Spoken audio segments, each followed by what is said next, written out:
Hello everyone, welcome to Ultimate Diecast. My name's Tyrone and this is the third and final video covering tanks. I got a whole slew of tanks and other military vehicles in recently on loan. Don't know anything about any of them, almost nothing, but we can still ogle them with some kind of fetish. I'm sure there are so many enthusiasts out there. I know a couple personally, but yeah, I'm fascinated by them. They're intriguing, they're scary, but don't know a lot about them or their campaigns. Here we have a German tank. This seems to be the theatre of war and the year, and obviously the tank's details and the division it belonged to. But apart from that, don't know the maker of these models. I know they're heavy, and I know they have to go back in one piece. So speaking of one piece, you can see how war progressed. These added on pieces, obviously this tank, or in this theatre of war, these tanks were fired at by something, possibly a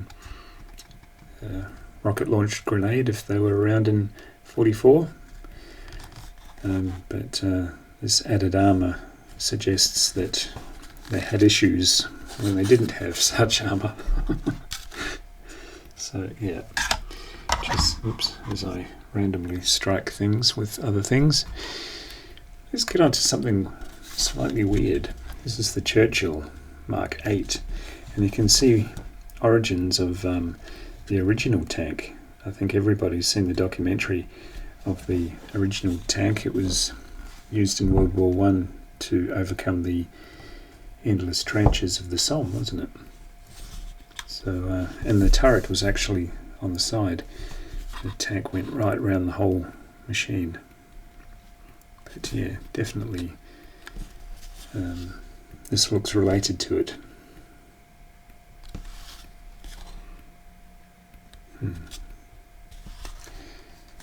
Crazy to have to climb into one of those and go to war. I mentioned in the other two videos that growing up in New Zealand and living in Australia for most of my life, I know nothing of war. Very glad of it, obviously.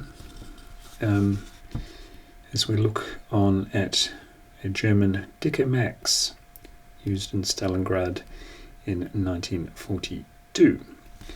The only thing I know about that theatre of war in that era is that the Germans and the Russians had some sort of agreement to carve up Poland, and the Germans got to their halfway point before the Russians and decided just to keep going, didn't they?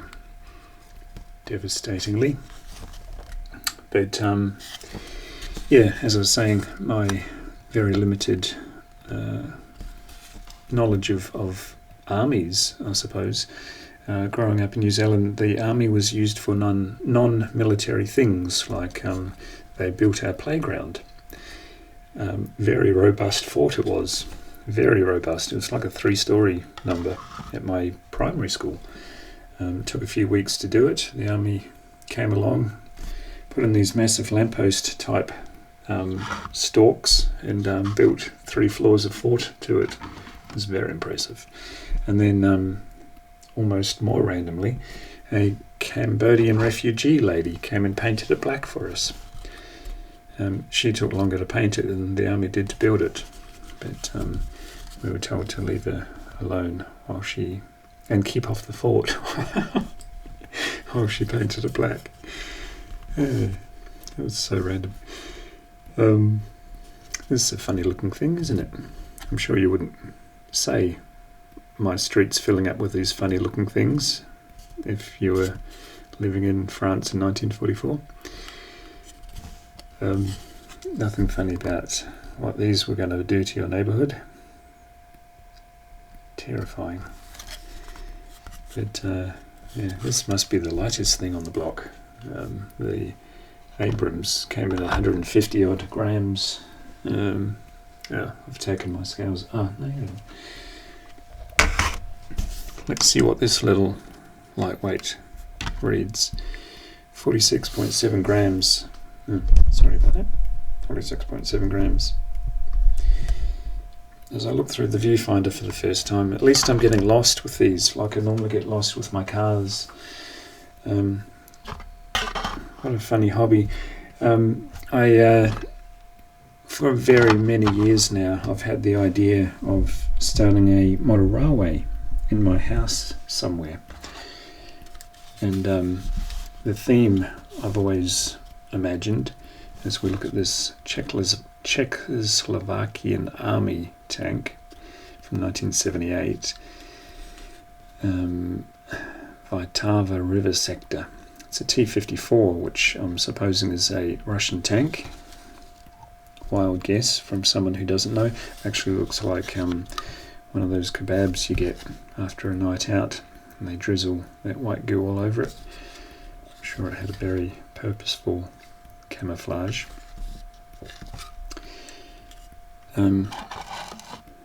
Yes, my model railway. As we get to the second to last one, and I thought this had a broken gun, but that is the length of the gun. German tank used in the Italian bit of the Second World War.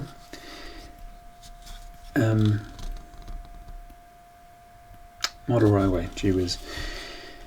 It was probably going to dominate whatever house I happened to be in at the time, which discourages me even now to start it. But the theme of my Dreamtime model railway would have been just before an invasion, so all the rail carriages would have been low bed and carrying tanks, and all the cars would have been sort of 1930s. Would have been fun to make, and it might still happen. I might start up a third channel and call it Crazy Tyrone's Model Railway. I showed this briefly in the first video, didn't I? Oh, this has got to be the lightest. Oh, well, let's just assume it's the lightest, because who knows where I put the... Oh, there they are. I'll do it off camera because we've just run out of room. 48 grams for that one. Now I have to... Yeah, slightly heavier than this one at 46. Yeah, this is very plasticky.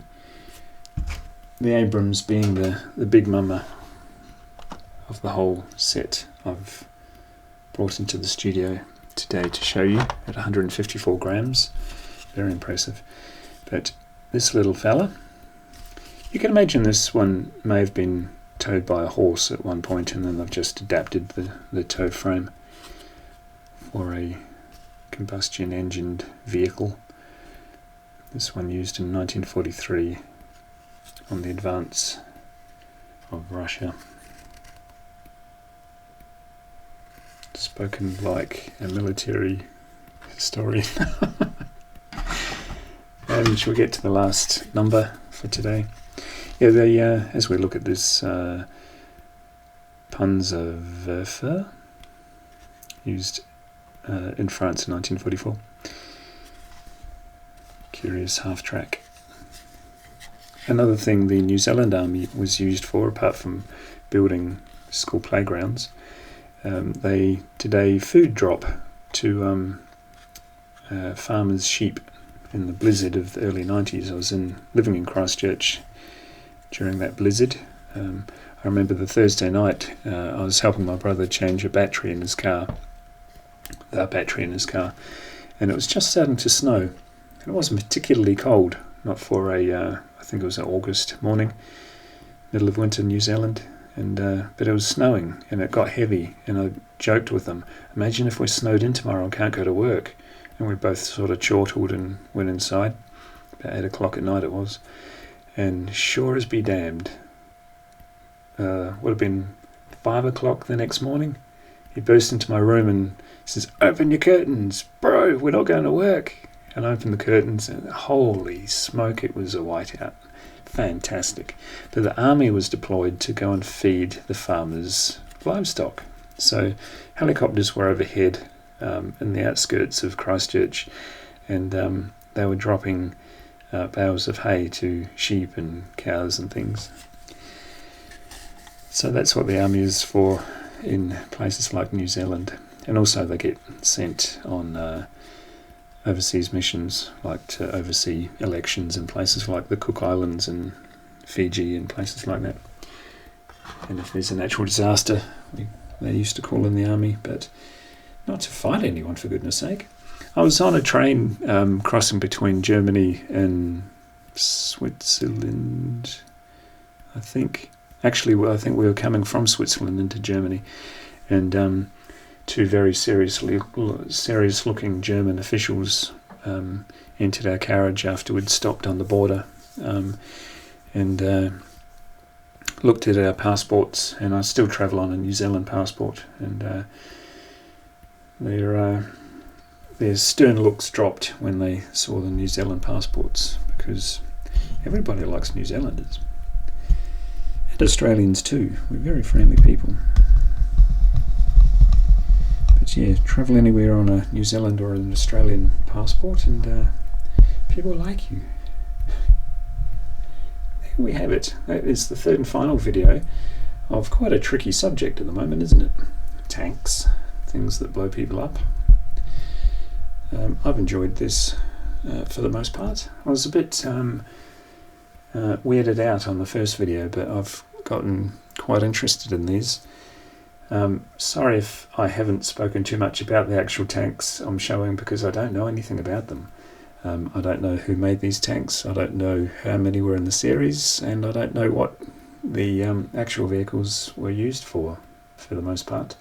But thought I'd show you. It is the Ultimate Diecast channel, and in the name of diversity and variety, I've brought these on to show you. So I hope you've enjoyed these 3 videos. Like, share, subscribe, and we'll get back to normal programming, I'm sure, on the next video. Bye.